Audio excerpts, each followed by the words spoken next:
I would hope our students learn from his life and his leadership. You got to know the vision well enough to communicate it in a short and concise and compelling way. Yeah. You put Dr. King 90 seconds in an interview with all the other nightly news, he could communicate the vision. You put him in front of a congregation for an hour, he could communicate the vision. You gave him a pen and a piece of paper in a jail cell, he could communicate the vision. Yeah. So know the vision well enough to communicate it in a compelling and concise manner in a moment's notice. Yeah. Well, welcome back to another episode of the Chasing Elephants podcast, and I'm so excited because we're sitting on my driveway I love out here on the Reimagined Ranch. Yeah. There's something about, you'll hear an animal here or there. There's Princess Leia right there. And she's I'll be honest, I'm the one that gives out way too many treats. Yes. So the animals, when they see me, they're like, oh man, I should be trying to beg for something right now. So you might hear another cow or donkey or they're going to line up on the fence just looking at you, waiting for you to feed them. But we're walking into MLK weekend. By the way, I hope you're having a great 2025. You know what? You want to hear something that's going to just rattle your brain? Yes, sir. Brian, this can blow you away. The children born after midnight, the new generation, they call them the beta generation. Right. And they will see year 2200 or 2100. What are we in? 2100. They'll see 2100. Okay, yeah. If they live to be 75 years old, they'll see 2100. Yeah. That's crazy. Yeah. Just the thought of thinking, just to say that out loud. You know what I mean? Like, that is wow. I was born in 1978. That sounds old now. Well, I was 75. Yeah, I told my kids, when they call me old, I'm like, when you can take me, you can call me that. Right. Until you can fight dirty like me. Mm-hmm. Anyways. Yes. But we're walking, it's probably not the best walk-in to talk about a guy with stood for pacifism, but we're walking into MLK weekend. Yeah. I love the fact, because I think MLK weekend is much bigger than just the name Dr. Martin Luther King Jr. Yeah. And I've read everything that he wrote, whether it was a letter or it was a speech that was transcribed, somebody took notes on. He wrote some books. Yeah. Just a whether you agree with everything he says, and I don't think anybody does, but a fascinating mind. Yeah, had absolutely. The ability to take the profoundly complex. Yes. And then to put it in language that somebody sitting in a pew, and I'm going to say it this way because that's where he was sure. in a black church. Yeah, sure. Would get, but truthfully, anybody, any lay person, and like he could talk about philosophical ideas, theological ideas that you are reserved a lot of times for the academy and the classroom, and he could communicate that in a way that the common man could understand. Right. He was this great. Had this great knack and I think had he not had that ability, the day would probably not be named after him. He who can tell the best story carries the crowd. And Dr. King could tell the best story. Yes, he could. And so, we have this incredible day in which we commemorate not only the life and the legacy of Dr. Martin Luther King Jr., but it was also a day in which we take inventory and stock of the bigger what's happening in our culture and how do we fit into it, not just on racism, right, but I think as Christians, and we'll get to this in just a moment, on the idea of justice, and not some co-opted idea of justice. I'm talking about how the Word of God, well, I'm getting ahead of myself. No, that's good. That's good. What would be, Jeff, because you've taught on Dr. King, you've written on Dr. King, what would be, in just a quick 60-second, what would be the core tenets of his life and leadership as far as his philosophy of influence? And you've shared this with me over the years. You've shared them with our 201 students as well. Yeah. But just as a recap. So just as a recap, just the things that I think is so important for us to understand. I want to go over them, then let's unpack them some. Okay. That's good. And so number one, obviously you already talked about it a little bit, was nonviolence. Like, he really truly believed in the nonviolence movement, really kind of adopted that from Gandhi. But was a pacifist to the fullest extreme. Like, it adamantly opposed to war. Yes. And it's easy to go, well, the war he had to oppose at that time was the Vietnam War. The truth is, he was opposed to all war. Exactly. That's the part. He was a real pacifist. Yes, he was. And then the second thing was equality. Just want to see that men and women were treated equal. I think that was super important. I think the other thing was social justice. Obviously, wanting to be a part of this modern revolution of seeing the world without violence, seeing the world without hatred, a world without war. And so very much an activist for social justice, a man of faith.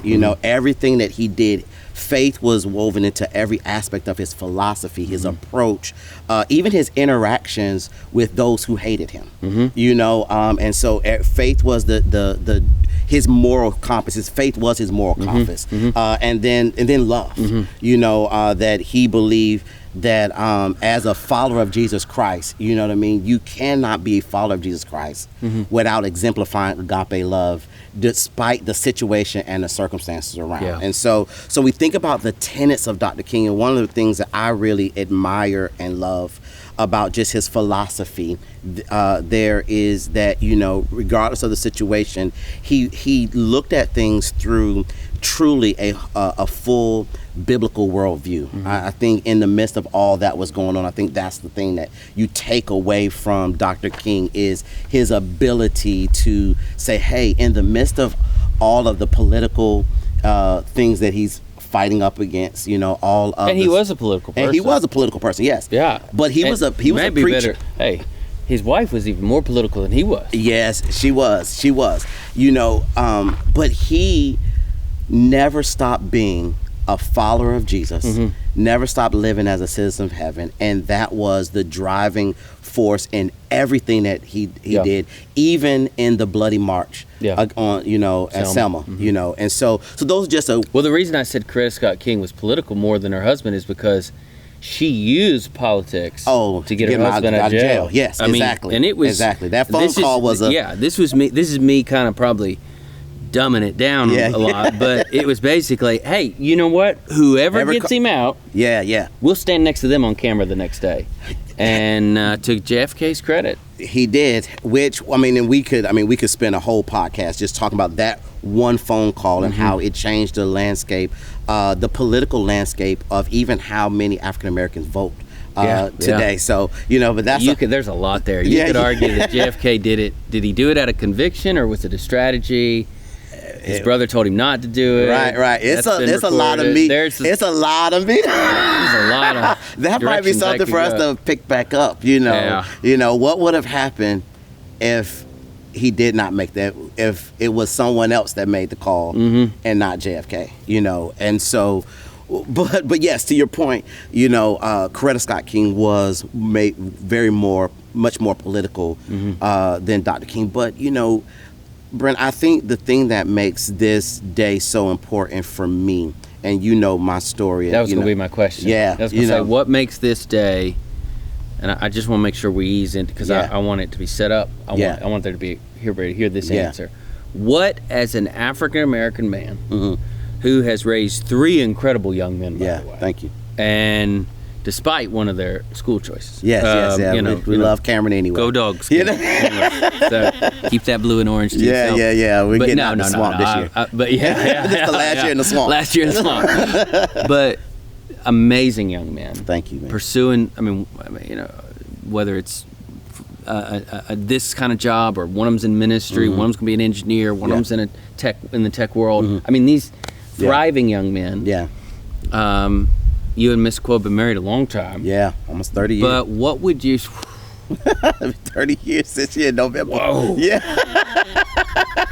You better be playing something big. I am. Yeah. We're going to go on a cruise, then another cruise. Yeah. But what does this day mean to you? Not a young Jeff Wallace, but no, right now, at this stage of the journey. Yeah. Man, it's a great question, brother.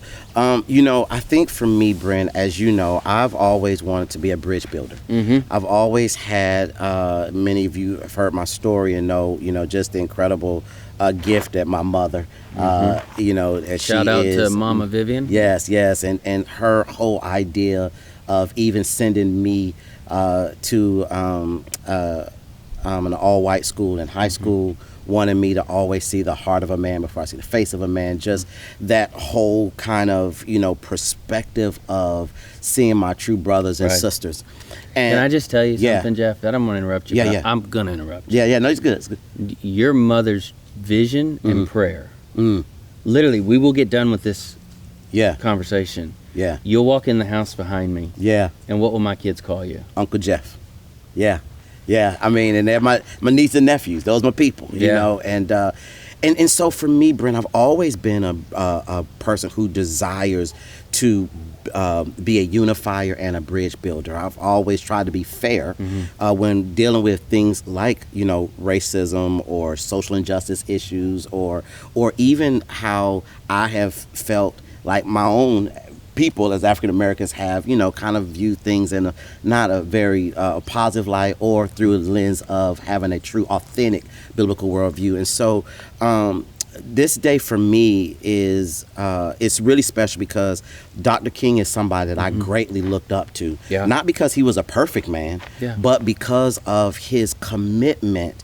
You think about the iconic "I Have a Dream" speech, that was, for lack of a better term, a manifesto for him, his own manifesto of influence and relationships, and how you really can, he had this foreshadowing of what a world really would look like truly under the banner of the gospel. And that's my hope and my prayer, man. It's been for my kids, it's my own life, how I approach relationships. So I have modeled a lot of my own leadership philosophy when it comes to having, whether it's conversation on race or just different conversations with my own kids. Yeah. I've modeled Dr. King's philosophy, his approach, his disposition, his commitment to be consistent when it comes to nonviolence, when it came to even his tension points with Malcolm X, who Malcolm X thought that he was an Uncle Tom, and and that he, his approach was not a healthy approach for black people. Do you think that history's trying to be, Malcolm X's kids and others have really tried to reframe King and Malcolm X's relationship to be much more, it seems to me, based on what I've read, a much friendlier version of their relationship than it actually was. Post his trip to Mecca, yes. Pre-Mecca, no. Before he took the pilgrimage to Mecca and went through his own, metamorphosis of discovering the challenges, I'll just say that, of Elijah Muhammad, and some of the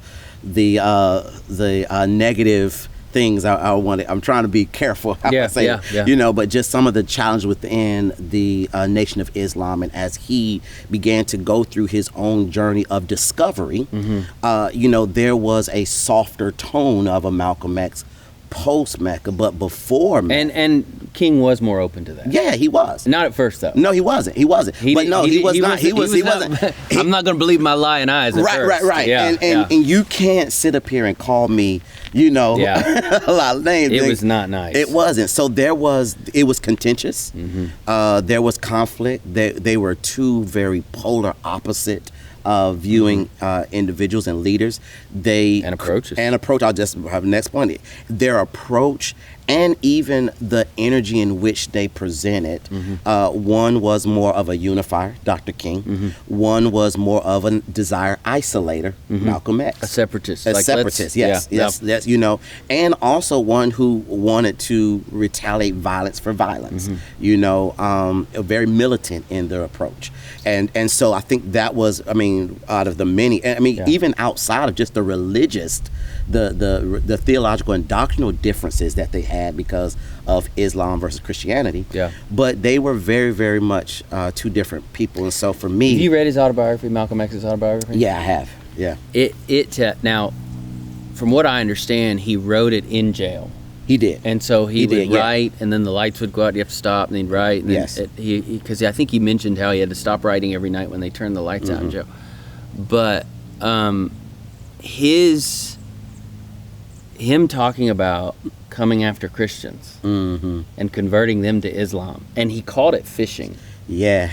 And he said they would wait till, and it was a lot of times Methodist and Baptist churches would get done with Sunday services. Yeah.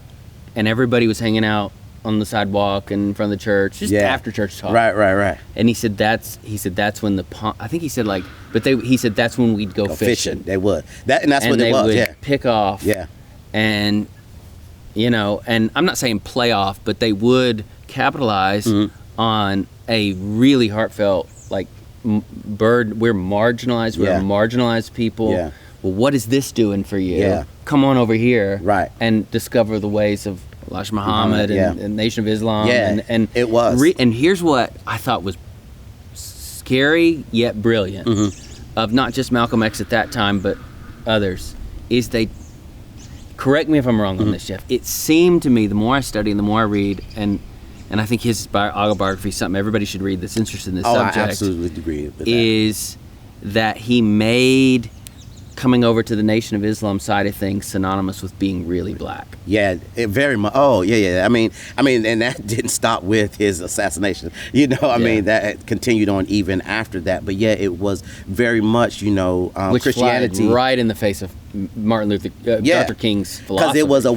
was Christianity was white man's Christian. Yeah. White man's religion, and so for Malcolm X, many Nation of Islam believers or followers, that's what they looked at the modern day Christian as a puppet, and that dogmatism softened. Yeah, it did. And arguments could be made that it's what got him killed.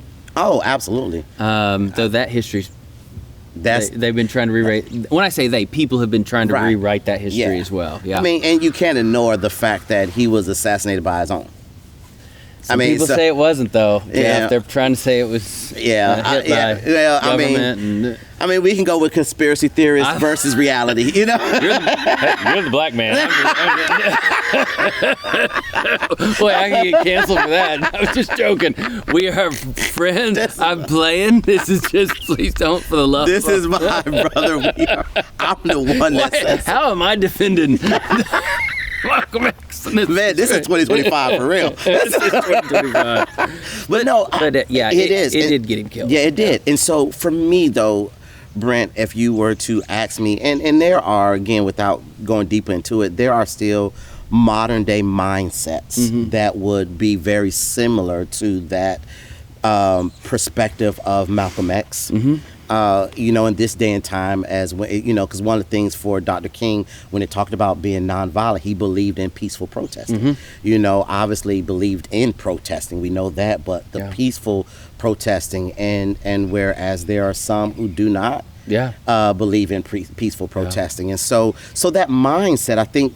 Well, I think we saw that several years ago with the Black Lives Matter movement and riots. I would distinguish between the two to some degree. Yeah, absolutely. But it became violent. Yeah, and he was Dr. King was very clear. If you don't want to be nonviolent, you don't join this movement. I mean, there was no ambiguity with him on his position. And so for me, when I just think about just the true, authentic approach that Dr. King took, his philosophy, his belief, his core values, a lot of these beliefs we talked about are tied into his core values. I resonate with that personally, and I just applaud what he did. I'm grateful for what he means, not just to Black America, but to all of America, and just his commitment to being true to the mission that God placed in his life. Well, the reason I bring Malcolm X up is because I think understanding their contrast helps you know what Dr. King was all about even more. What would you hope, Jeff, here we are, 2025, what would you hope that, you and I in a couple weeks or whatever it is, we'll have a full house of SLU 101 students. And you go, okay, what is it that you hope that a 16-year-old student knows about Dr. King, and more importantly, maybe knows about what impact his life and legacy could have on the story that they tell with their lives. Yeah. White, black, it's just one of our students. Yeah. Well, I would want them to understand that though his mission was for the equality for African Americans and fighting against, prejudice, racism, discrimination. I think that for him, he was for all of America. He wanted to be a person who really is seeing an America where his daughters, like you talk about, Gabe and Cameron are buddies, and friends. And so I think that his story is our story. His desire for Americans and for people, and even looking at it through, and I want to make sure I'm clarifying this. I'm thinking I'm talking, when I talk about equality, let me just pause for a minute. I know, I just want to make sure, I unfortunately in this day and time, you got to give disclaimers and clarification. When I talk about equity or diversity or equality or even inclusivity, I'm speaking of it through the lens of a biblical worldview. Made in the image of God, fearfully, wonderfully made. Yes. Yeah, yes. Male, female, all of those two things. Options. Yes, yeah. So I want to make sure that as I'm saying this, that I don't have to give that disclaimer every time. I want to give that nugget now. Yeah. Well, that's what you're getting at, Jeff, is words get co-opted. Yeah. They do. And the truth be known, words have always been in flux a lot of times in their meaning, and words a lot of times do evolve from culture to culture, but we have seen words get absolutely co-opted. Yeah.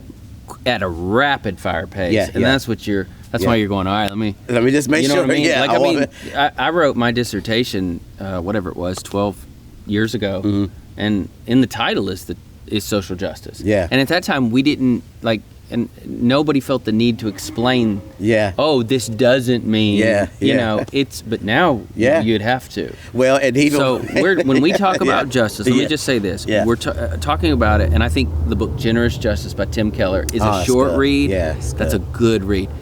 When we talk about justice as Christians, we should be talking about the expression of God's righteousness in a broken world. Yes. And as it collides with things that are the evidence of the fall. And when if racism has or poverty or the list could just go on. But it's the expression of God's righteousness in specific response to a real moral or ethical dilemma in culture in a specific time. That's what we're talking about. That's what we're talking about. So when I say, for me, if I'm talking to an SLU student, what I want them to know is that as he is fighting for equality and justice for all Americans, that his fight is their fight. He's fighting for them. He was standing in that mall with over 2 million people, listening to him speak that dream. That dream that he had and that he was speaking of was for our SLU students as well. Yeah.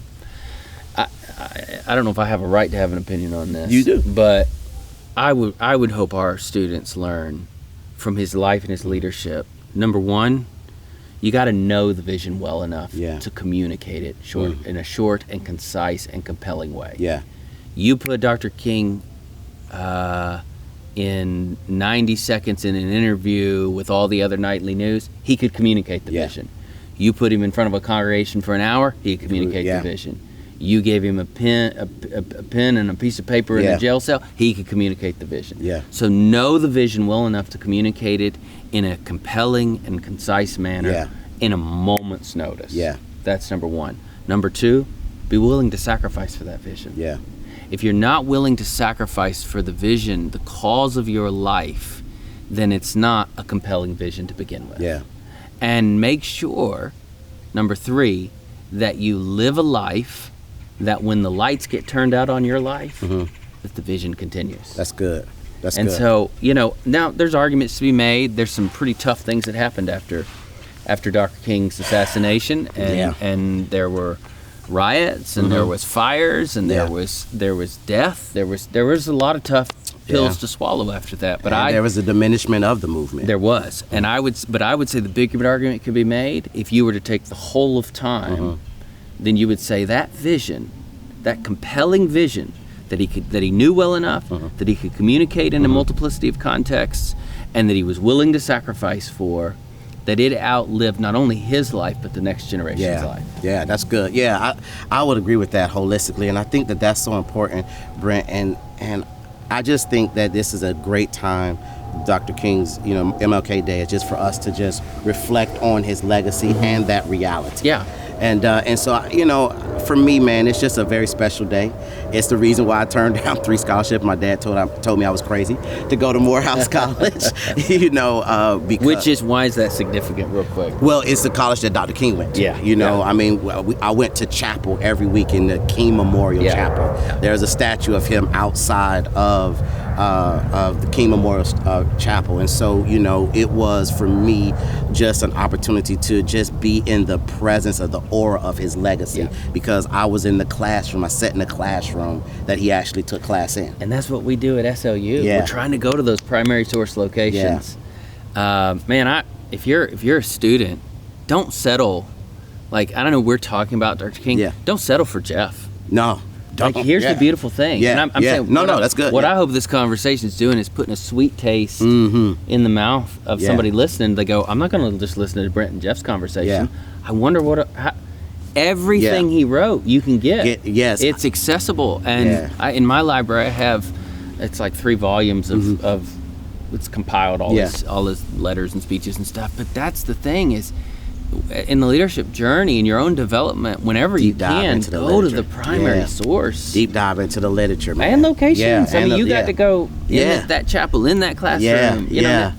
I mean, it's home. I mean, you go to Auburn Avenue in Atlanta. There's a historical place in Atlanta, that obviously that's home for him, and that was home, for him. And so you can go to Auburn Avenue, Auburn Avenue, and still see the places that he walked. I think it's so important to be immersed, to your point, into the thing that you're studying, or the individual that you're studying. And, we love Chaplain Black, the chaplain of the United States Senate. Yeah, I mean, let me just say this. I don't fanboy over many people. He's amazing. But Chaplain Black, he said, probably, Jeff, it was 18, 19 years ago, I heard him, wrote it down, and then I asked him. So several times over the years I've asked him about this quote. But he said to a room full of students one day, it's better to read 3 pages of Aristotle than 300 pages about Aristotle. And his point was, that's good. Be a primary source kind of learner. Yeah. That's why you chose Morehouse College. Yes, sir. Yeah. And that's why there's no shortcuts to that, by the way. Yeah. That's hard work. That's why we, at SLU, we want to talk about justice in Wesley's Chapel, where he's buried out back. We want to talk about sacrifice. You go to Normandy. You go to Normandy, and you stand on those beaches. We want to talk about the books we read, and we go to Bunyan's grave and Bun Hill Fields. We want to talk about the arts. We're going to go to the Louvre. We're going to go to British Museum. We're going to go to St. Paul's Cathedral and stand before the Light of the World painting. So all of this is because we believe in primary sources. And Dr. King, that's I love this. Like, we can say this. He's as a primary source is still available. Yeah, he is. Because of the fact that, and I love the fact that if you align the times, there's a good argument to be made. The movie Selma pointed this out to some degree, that the cameras and being able to broadcast into people's homes at a moment's notice served as one of the galvanized, like, technology was used. It was the connection point to aid in galvanizing what could have taken months to galvanize. You can galvanize overnight. Because of broadcast. Exactly, because broadcast brought the proximity to it. It brought you a closer proximity of it, because you now can visually see. And you were disgusted in your den. And so you have well-meaning people, I think, who were like, I'm sitting in my own den and I'm disgusted right now. I can't just sit here. And, that's why the marches became much more diverse. And the movement became like to what you said, it became much more representative of an America that could be. Yeah, and I think that's still my hope, Brent. I mean, my hope is for that it's always going to be that for an America that could be, you know, and that's why my hope is not in an administration. My hope is always on Jesus. Yeah. In Jesus. And that will never be fully realized till we're in heaven. Exactly. But that doesn't mean that we go, well, forget it. Right. No. We strive for the desired will of God. Yeah. The expressed righteousness of God in this world because it's shades of glory. Yeah. It's rumors of another world. Yeah. Because we belong to that world, not this world. Yeah. And if we don't strive for that, what does that say about our belonging and identity? Maybe we don't belong to that world. Right, exactly. I mean, you know, I don't know what else to say about it. I mean, you know, sorry, no, that's good. And so, ladies, I hope you will take this time, or this weekend, you know, or just Monday off or whatever, but just time to do some research, you know, and go to, as Brent's talked about, that primary source. There's so many things that you can read that are from him, not about him, but from Dr. King, and just reflect on his legacy, and that's our hope and our prayer for you. And so that's gonna be our time, man. That's our time. And so thank you so much for hanging out with us, and make sure you do all the things that we're supposed to talk about every episode about share and like and subscribe and all that stuff. You know, I don't know, everything changes, man. You gotta ring bells or whatever. But as always, you can follow us, you can follow our organization at SLU Lead. You can follow me at I am Jeff Wallace. At Brent Crowe. And until we meet again, wander well and shine like stars. God bless.